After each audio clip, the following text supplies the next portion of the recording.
Hi, this is Lucia with The Art of Love. I'm a dating and relationship expert specializing in helping you get your ex back or to get over your ex. This week, I want to talk about how no contact affects your ex's brain. Getting an ex back involves psychological warfare. One of the tools in your arsenal is no contact. If you're in no contact or you're about to go into no contact, you're probably wondering how it's going to affect your ex and what they'll be thinking. Well, stay tuned and you'll find out. But first, I want to welcome back my beautiful No Contact Army. If you haven't already, be sure to download my app Silencio so it will help you to stay in no contact, and the link for that is underneath every single video and every single podcast.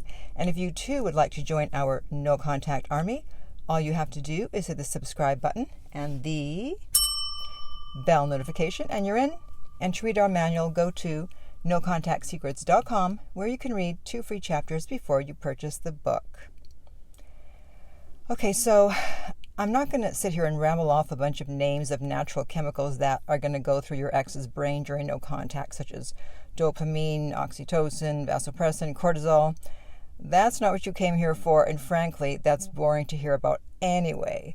But I will tell you what the effects of those chemicals will do to your ex. So it should not come as a surprise that your ex will be surprised. Even though more people know about no contact these days, people still think that their ex is going to contact them after they break up with them. They don't realize immediately that their ex is actually in no contact. So just by being unpredictable, your ex starts to think about you and wonder what is going on. They had some idea in their mind of how the breakup was going to play out, and when you throw them a curveball by not contacting them, they can't help but think about you more than they would if you were constantly contacting them. They didn't get the ego stroke they thought they were going to get, and they're going to question their worth to you. Maybe they didn't mean as much to you as they thought they did, if you're not even willing to chase them after being dumped. Now, by quickly shutting down all communication with your ex, you are going to force them to feel the effects of the breakup cold turkey. Humans do not usually like to take a cold turkey approach to anything. That's why people will take their time and slowly stop smoking, or slowly change their diet, or slowly drink less. So the thought of immediately cutting something off that they were used to is not very appealing, and of course this also applies to relationships. They thought that they would be able to reach out to you if they were missing you, or just have a chat once in a while. They thought they could slowly ease into learning to live without you, and they would slowly fade you out of their life. So when they realize that's no longer possible, they will feel the full repercussion of their decision to break up with you, and as well they should. No contact will also make your ex curious, and everyone loves a good mystery, right? By going quiet, and especially if you don't answer breadcrumbs, they'll wonder what's going on all of a sudden. 1 minute you're saying you don't want the breakup and you're begging for them back, and next you're nowhere to be found. Don't underestimate the power of mystery when you're trying to get your ex back. It is a great ally. And you can still create mystery if you have to somehow be in contact with your ex because of work or kids or whatever. As long as you don't talk about the relationship or walk around with those sad puppy dog eyes. Do not do that. You can still be mysterious when you're in when you are in contact with your ex. And just as you are feeling a sense of urgency and panic because you don't know what's going on with your ex, they will eventually start to feel the same way, because once they get past the relief stage and they notice you're not contacting them, they're going to start to get worried. So don't delay them getting out of the relief stage by being there for them or responding to any little breadcrumb they throw your way.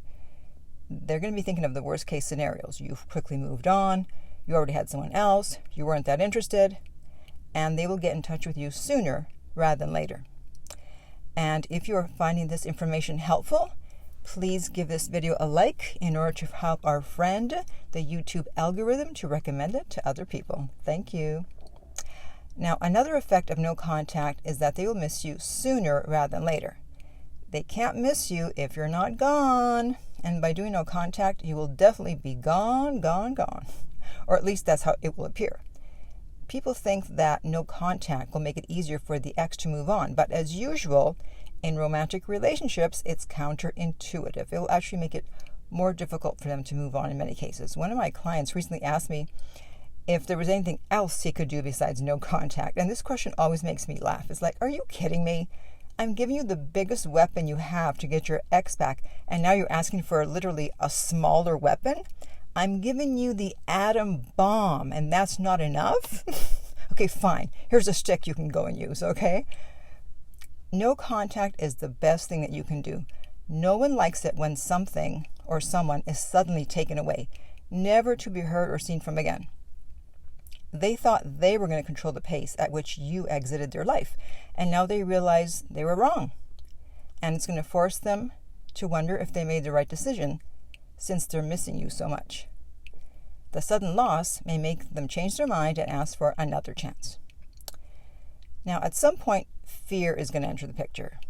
It has finally dawned on them that you will not be contacting them, that you're strong enough to stay away from them no matter how much you didn't want the breakup, how much you begged them not to break up with you, how much you like them or love them, and they're afraid that they've lost you for good. If they change their mind, they're afraid that you won't take them back. And if they contact you, they're afraid that you may not even respond. They thought the final chapter of the story was going to be that they were going to break up with you and you would always be pining for them. The end. But you just added another chapter when they were about to close the book. Ha ha. You're acting more valuable than they thought you were, so they're going to wonder if they underestimated your value and overestimated their own. And this is the point at which most people will take action, because people will do more to avoid pain than to gain pleasure.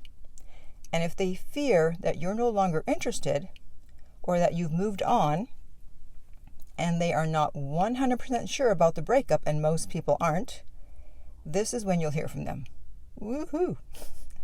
And that is the power of no contact. And all you had to do was nothing. Literally nothing. The pages have turned, and whereas initially you may have begged for them not to break up with you, it's possible that they will now beg for you to take them back. And before I go, I have a very short, I don't know if I'm going to call it a success story, just a very short comment that I think you'll appreciate. And he says, I bumped into my ex-wife 12 years after she walked out and divorced me. We talked about 15 minutes. As I was about to leave and say goodbye, my ex grabbed my arm and told me, Arnie, it was me, not you. I just wasn't cut out to be a wife. I'm so sorry I left and broke your heart. Then we both kissed. I told her I forgave her a long time ago. Then I hugged her for the last time and waved goodbye. Never saw her again after that. For the first time, I felt the last chapter in a novel. Speaking of last chapters. So I think that's helpful for people who they didn't do anything to deserve the breakup. And for some reason, the person just could not be in the relationship. And they blamed themselves. And meanwhile, as this ex-wife admitted, she didn't want to be a wife. Don't know why she got married, but okay. So hopefully this will help someone. And in the meantime, if you would like my help to get your ex back, you can contact me at theartoflove.net and we will send you the rates. The direct link is below every single video and podcast. If you found this video helpful, please like, subscribe, and share. If you're listening to this as a podcast, please rate and review. And finally, remember that love inspires, empowers, uplifts, and enlightens.